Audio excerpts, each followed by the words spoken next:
matcha. Yeah, pretty good. Does it clash? I mean, I A little bit. Oh, hi. Too much milk this time.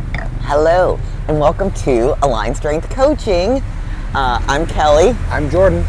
And we are here. We are kicking off week 3 of Jordan's bodybuilding prep. Today is matcha over coffee because I am caffeinated. So don't know if you need that, especially this guy. It's been that day. It is. It's been, yeah, I'm on it. So yeah, we're kicking off week 3 of Jordan's 12-week prep. So there's a lot to cover. Let's just kick it off. How was last week? Solid training, a lot of really good reps in. Weight actually went up 1 pound. However, the photos compared to last week, much tighter. My favorite thing that I'm seeing right now is on my side relax pose, where the line where the glute and hand go together. I've always carried a lot of water right there in my lower butt, and that is finally starting to show the separation, which I've never had that before, so it's kind of exciting. It's really fun getting to see the changes week by week. It is fun, and yeah, nice booty. So training still as intense as always. Let's go over, before we kind of dive into some of our topics, what we're tweaking from last week to this week. Okay, so as far as protocol goes, I am bumping up my EQ. I'm basically doubling it up to where I was taking 10 IUs or 25 milligrams a day, bumping that up to 50 milligrams a day, so for a total of 350 over the course of the week. I'm doing that because it's going to retain a little bit more muscle mass as I'm bringing my calories down, because I have brought every one of my rice meals down. They were at 250 grams of rice cooked. We're bringing those down 50 grams each meal to 200. My cream of rice came from 70 grams down to 50 grams. And he's sad. Yeah, and Nutella got pulled. So the added fats with preservatives are now gone. It's pretty much all just things that aren't going to cause me a whole lot of inflammation. Yeah, so definitely a big when I woke up and saw his macros, I was like, all right, we're really slashing the calories. 10 weeks to go, not stressing, but definitely time to crank it up a little bit. More cardio? We're up in the cardio this week. I was doing 20 minutes, kind of like anywhere from like 100 to 120 beats per minute. We're bumping it up to 30 minutes, 135, 5 days a week.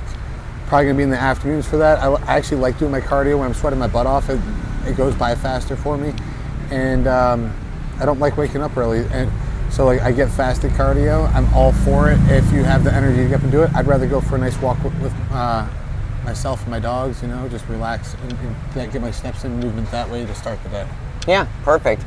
All right, so first thing I want to talk about, because I think it's a hot topic, in bodybuilding, is, community versus isolation. Everybody thinks to be a bodybuilder, and let alone to prep for stage, that you got to hold yourself off.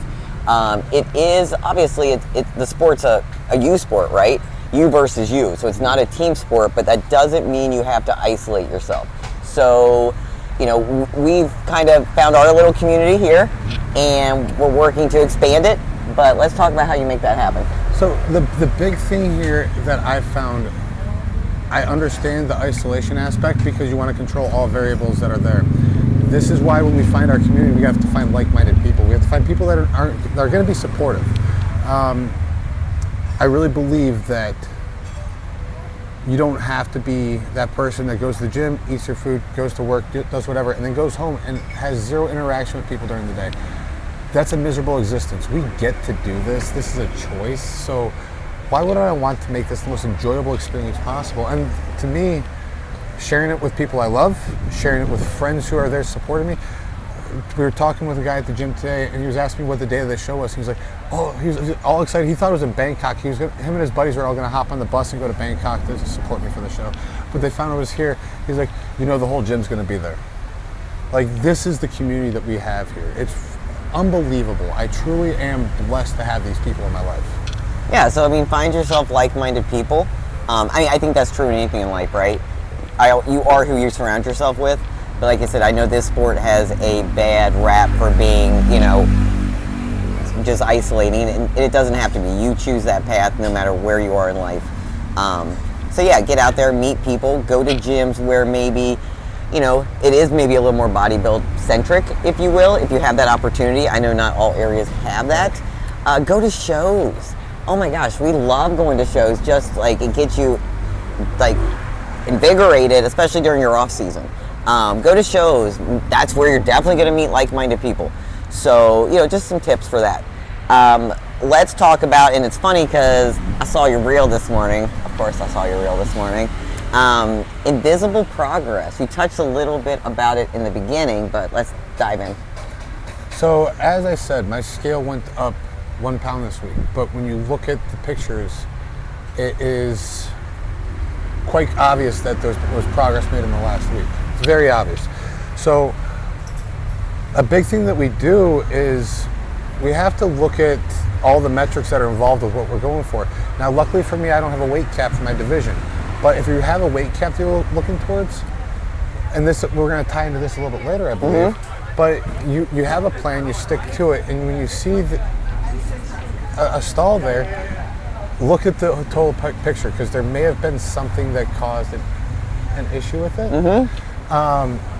But really, it's having faith that what you're doing is taking steps forward in the right direction, because at the end of the day, even if you make 1% progress, you're moving forward. It may not be, we're not all going to have perfect days.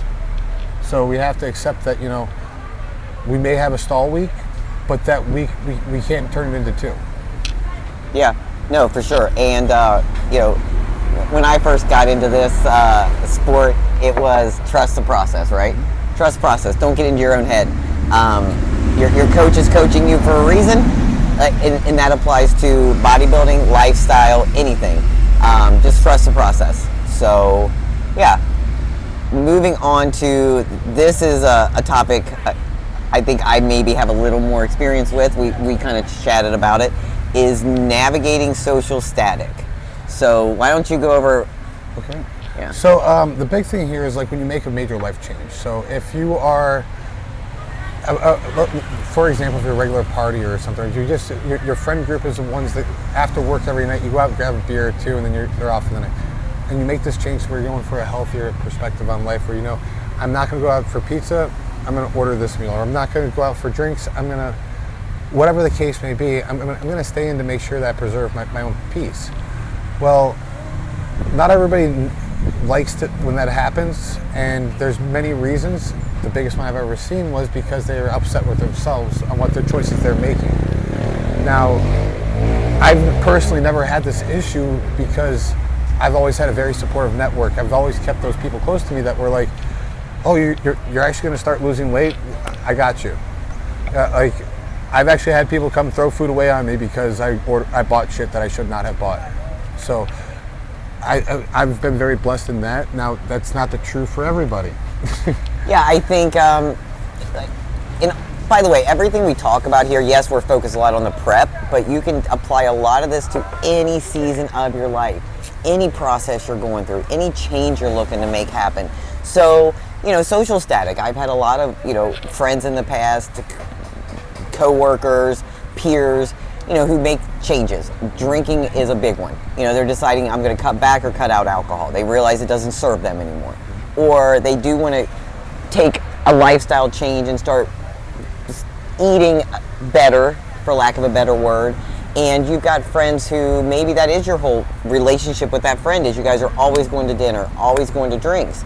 And you then lose that, right? Now they're kind of, well, why don't we do this anymore? Why don't we eat anymore? Well, what are we going to do now? We don't go to dinner. Well, there are other ways to interact with people. You know, there's other ways to, you know, have that friendship. But, And, you know, here's another one that's, let's take it out of food and let's take it out of this. Let's say you're going to start a business. Let's say or in this case for us right now, and this is actually one, I said that I haven't really had this, but this is a very big one right here. We're starting a YouTube channel. Now, we started this channel initially to start talking about fitness and get ourselves out there because we're both online coaches. It just so happened that I decided literally the day that we're going to start this, that I was going to start doing a prep. The prep had nothing to do with this initially, and then we're like, oh wow, everything just kind of lines up. But the way this kind of interacts with this is, not everybody understands putting your life out there. Not everybody understands actually explaining the background behind what's happening here, and not everybody likes that. And I know for a fact I've ruffled some feathers with what things I've said and my viewpoint on people's protocols sometimes. And so, no, that's this right here is an example of the social static that I've gotten is just strictly due to the fact that I put everything out there as honestly as possible, and that's people aren't comfortable with hearing the truth sometimes. Yeah, not everybody is going to like the changes you're making. Unfortunately, maybe not be as supportive towards the changes you're making. And you know what? That's not on you. You know what? You're living your life for you, and you then have to weigh out. Are those people? Can we work on this? Can we decide instead of going to dinner, we're going to go walk around, take a walk at the park and talk? Can we do this? But at the end of the day, it's your life. You're changing, and unfortunately, it's true. I've felt it. I think everybody has felt it. Some people are there. What is it? There's seasons. Some people in your life for a season, some for 7. But as you evolve, hopefully, you guys, your friendships, relationships, whatever, evolve together. So that went a little deep. I think I could definitely expound on that more, but that's kind of the gist of it. All right, let's get back to this one, data over drama. So tying this back into what we're talking about, looking at like a rate of loss chart for people. I have one client that's getting ready for a show, and he was freaking out thinking that he had to do all this cardio, all this other stuff. And I mapped everything out for him and showed him if he were to lose 1.5% of his body weight every week, he would end up being almost 15 kilos under his previous stage weight. That's not healthy. We're not going for that. That's losing 1.5% of his body weight. Now, we're mapped it out for 0.5%, and it puts him 0.5 kilo over his previous stage weight. Now, I look at his old stage photos and the time that he's taken off and the muscle that he should have put on this time, that would be an amazing look for him. Yeah. So showing them the data behind it, and this is the same data that I use for my own stuff, and how I calculate my macros, how I plan for future progressions within protocol. It all goes based on this chart of loss. So if I haven't lost enough weight yet, okay, time to ramp it up a little bit. Okay, if I have lost enough weight, okay, maybe I can throw a refeed meal in here, right? And I don't know if I'm going to have any of those this prep because I'm actually really in a groove and everything feels good. I don't feel like, of course, we're still 10 weeks out, so. Don't jinx yourself. Yeah, I know, right? I'm going to save this clip for later. Jordan and I obviously coach 2 totally different demographics. He coaches prep. He's a prep coach, does protocols. I am a lifestyle coach for women 35 and over. So definitely different, right? My data over drama is, a lot of it is women are really tied to the scale. Like, whoa. I used to be that way until I started using it as data. So here's one of my examples is I had a client whose weight went up like 1 pound overnight. And let me tell you, my weight has fluctuated 2 pounds a day. And as a woman, obviously our biology is different. So if we're cycling, yeah, your weight's gonna go up. You feel it, ladies, right? You feel the bloat, you feel the sluggishness. That's just part of how we're built. So I think we all kind of know that. But another thing sometimes I have to remind women is there's so much that talks to the scale. Is, let's say yesterday, when my weight fluctuates usually around the 2 pound mark, I can look back and go, oh, I killed legs yesterday. Or you got a massage. Got a massage, so my body's inflamed. In a good way, but it's got to come back down. Or maybe we had an untracked meal and my sodium was a little higher. So I know in 2 days, I'm going to be back to normal. I'm going to drink water, more water. I mean, trust me, we drink a lot of water, as should you. And you're going to flush that out of your system. So drinking a lot of water will not add that weight. Also, maybe you're stressed, your cortisol is up. Cortisol affects everybody, but, the women, we just hold it differently. The other big one is too, and especially when you start getting busy in life and stuff starts happening, sometimes at night you don't eat that last meal till 1 hour, 2 hours past what your normal time is. So now you're going to weigh yourself the next morning. The food hasn't digested through your system. Yeah. So here's what we like to look at data-wise. It's consistency on the scale. It's not, oh gosh, up, oh gosh, down. It's consistency, right? Week over week. And to take it one step further than that, especially what I do for prep clients and what I recommend everybody do, and not use this as a metric for your progress, but take your weight every day, and over the week you can see what your average is, because that you may have a big water night, or like you may have a big stress night, or maybe you had a bad leg day or something on the day before your check-in. Yeah. And now your scale's up. But all week long it was down, down, down. You just had this one spike this day because this one of the incidences. So tracking your weight over the week will give you a weekly average, which will give you a much better idea of what's actually happening. Yeah. And I will say, I tell ladies this all the time, and I love the messages that are like, I had to go buy new clothes. My clothes are baggy. You know, like, damn, I had to go buy new clothes, and I had to spend that. And you know, maybe we're trying to lose more or recomp a little more, so you might have to buy more clothes again. But you know, pay attention to how your clothes are fitting. And I hate to tell people to do this. If you're in that stage where you're going to be buying a lot of clothes, Team Moonshine, you know, if at $3 and you throw it away if it doesn't work for you, like. If it's something that you know you're going to be replacing here soon because you're still in that state of flux, go with the cheap stuff. Like, it still looks good, and if it doesn't look good, throw it away. Goodwill. Yeah. Goodwill has a ton of stuff, but like, there's no reason to go out and buy a full wardrobe every time you drop a couple pounds, because you're going to run through your pocketbook, and next thing you know, it's going to affect the rest of your progress. Yeah, I mean, when I first started my weight loss journey, I used to take a safety pin and pin my pants and just wear long enough shorts to cover it, because I knew like I wasn't going to go spend all this money when I wasn't where I wanted to be. So let's stop putting so much stress and pressure on ourselves on the scale. Let's worry about how our clothes fit. Let's worry about our measurements, because if your scale's around the same, depending on, like I said, your goals in the program, we hopefully are turning that or losing fat and building muscle. So that scale isn't going to maybe drop huge, but you're going to see the difference in your measurements in your clothes, right? And the last thing, which once again I think talks to every aspect, is your support system in life. But let's just specifically tie it into, you know, bodybuilding and prep for the moment. So, as an athlete, the one that's actually going to be on stage doing this, understand that you will be hangry at times. You are not always going to be in a great mood. Your support system needs to, one, understand that that's going to be a possibility coming towards you. Like, that you may one day just not be in the mood. That being said, you're choosing to live this life. It's up to you to regulate that. There's nobody else that chose to do this for you.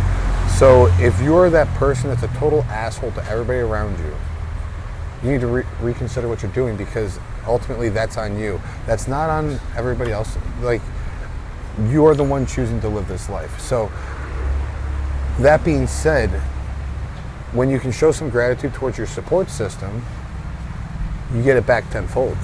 You get, when you need that meal prep that you're just like, I can't get up and cook right now. Hey, guess what?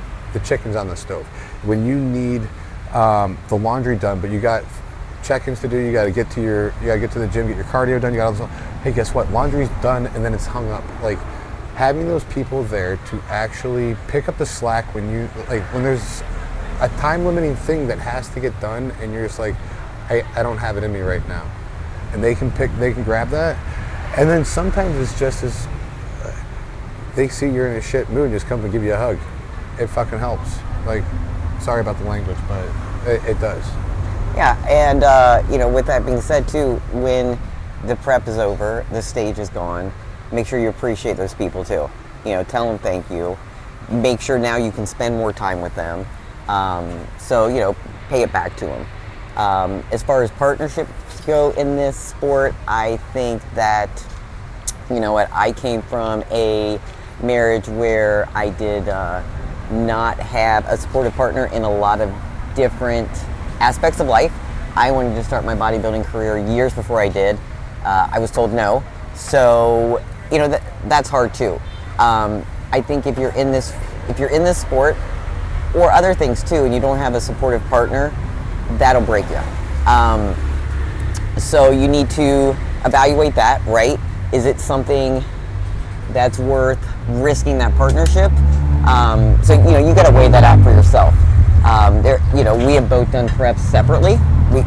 We're not, we've done preps when we were both single, and we've done preps together. So I say it's either it's easier to have somebody who's done it before do it with you, or I just rather do it alone. So yeah, I think that's a big thing. And if you're on the flip side where you're maybe not the one doing the prepping or getting on stage, ask your partner who is doing it, what do you need? What can I do for you? Have them explain how you can help them, and know that they're going to be hangry, they're going to be tired. It's just unfortunately part of the process, right? You're running the calories down, and you're keeping your expenditure up. So yeah, just do that, and support each other. And another key thing here too is if you are that supportive partner, anticipate the needs. If you know their meal's coming up and you look in the fridge and there's nothing in there ready to go, anticipate, be like, okay, maybe I'll jump on this early. Maybe it's, hey, they're at the gym right now taking care of this. I'm gonna get these things ready to go because I know it needs to be done, or I know this is the routine when they get back, so I'm gonna make sure that I'm out of the way of these things so they can go flow through and take care of their daily life stuff in the order which they have set out, so it doesn't cause a huge chaos plan there, where maybe you have the ability to pivot a little bit, or so just little things like opening up the times where you know what's happening for them to where more coincides with your schedule a little bit instead of everything it helps out a little bit. Yeah, find a flow that works for you. And with anything in life, be supportive of the ones you love. You don't have to agree with everything they do, just be supportive. Another one I like to say is do no harm.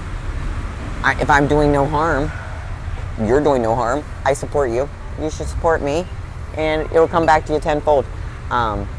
What else? Anything else? I think we've talked about today. This is a long one today. This is going to be probably like a 20-minute YouTube. It's a lot of sorry, editing. not sorry. Yeah. A lot of editing. He's the editor. He's the editor-in-chief. Okay. All right. That's it, guys. If you have any questions, reach out. Our tags are at the bottom. And we'll see you next week. See ya.